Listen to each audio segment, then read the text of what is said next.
Get ready. 10 seconds. 5 seconds. Start. Now I would like to say that with this measure we are now adopting, to my mind, it will not be possible to have this system or any other system functioning effectively. The number of clauses that we have included are so restrictive and rigid that it will not be possible for any system to function in this country. If at all it is able to function, it will be able to function with a lot of difficulties.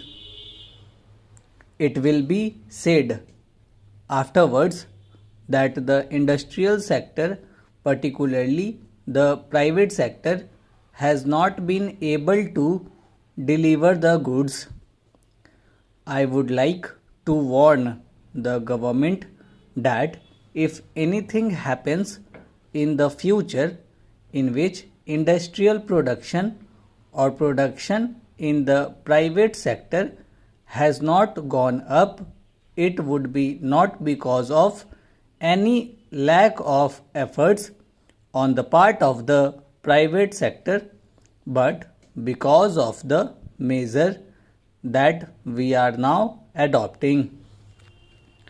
I have mentioned several times how this particular bill is very restrictive and how it will hamper the normal growth of companies in this country.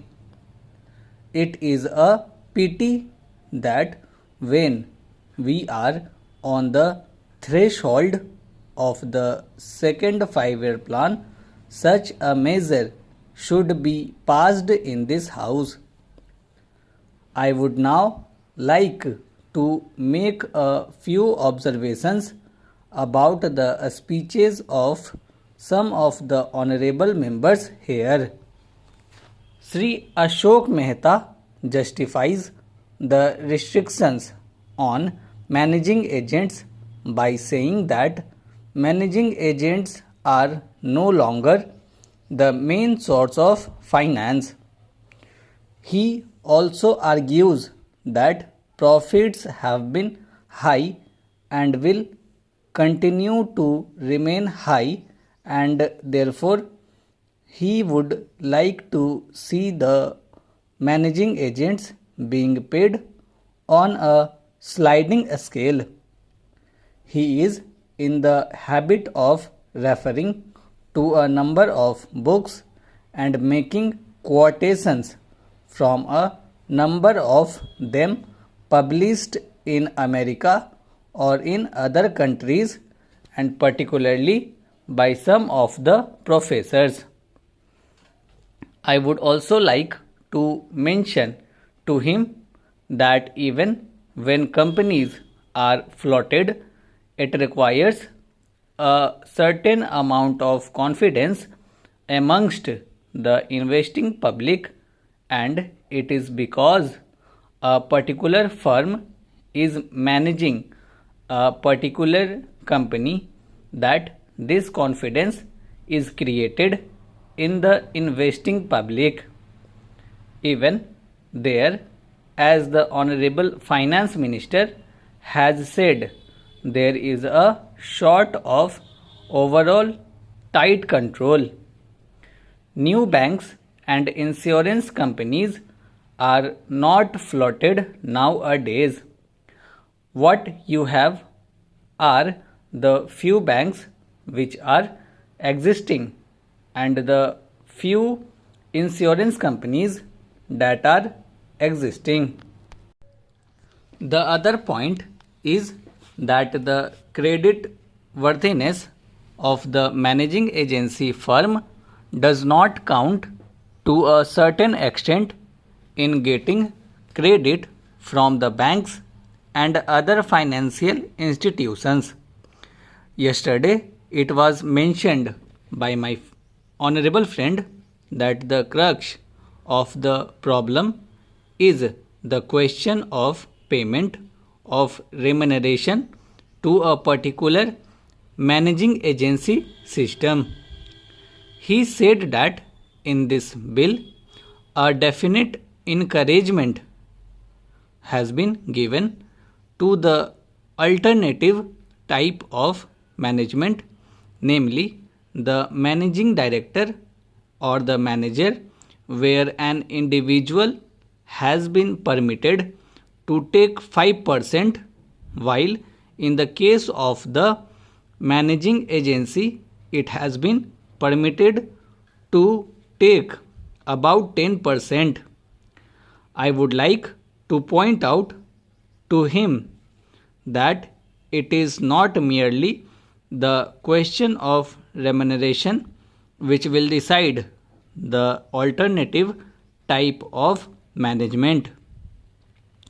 The remuneration is not a very important thing unless and until you allow a certain amount of flexibility for any system to function.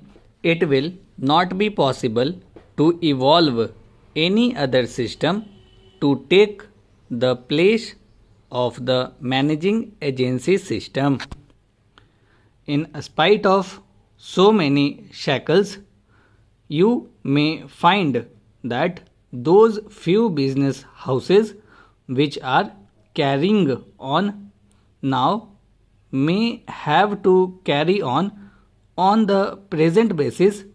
You may not find many new people coming in the field. Several times it has been mentioned in this house why the business community has not prescribed for itself a code of conduct. In this connection, I would like to point out that a degree or diploma is essential for the profession, and in case of violation of the code, sanction should be provided by it to prevent a person from practicing the profession. Today, even Ashok Mehta and Sri C.C. Shah can set up a grocery shop and become businessman. Nobody lays down any condition for starting business, and nobody can prevent others from continuing it.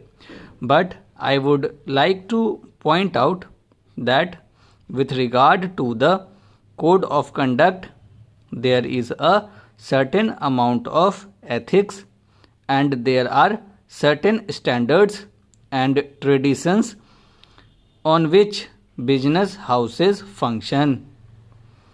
If a particular firm has not got proper ways of managing its business, you will find that that business house will find it difficult to function, and it would be difficult for it to command the confidence of the business community. It would not be possible for it to function as effectively as a firm which has proper ways of managing its business. This is sufficient as a code of conduct. It is not possible to prescribe a certain code of conduct in the manner it has been done for the profession in general. Stop.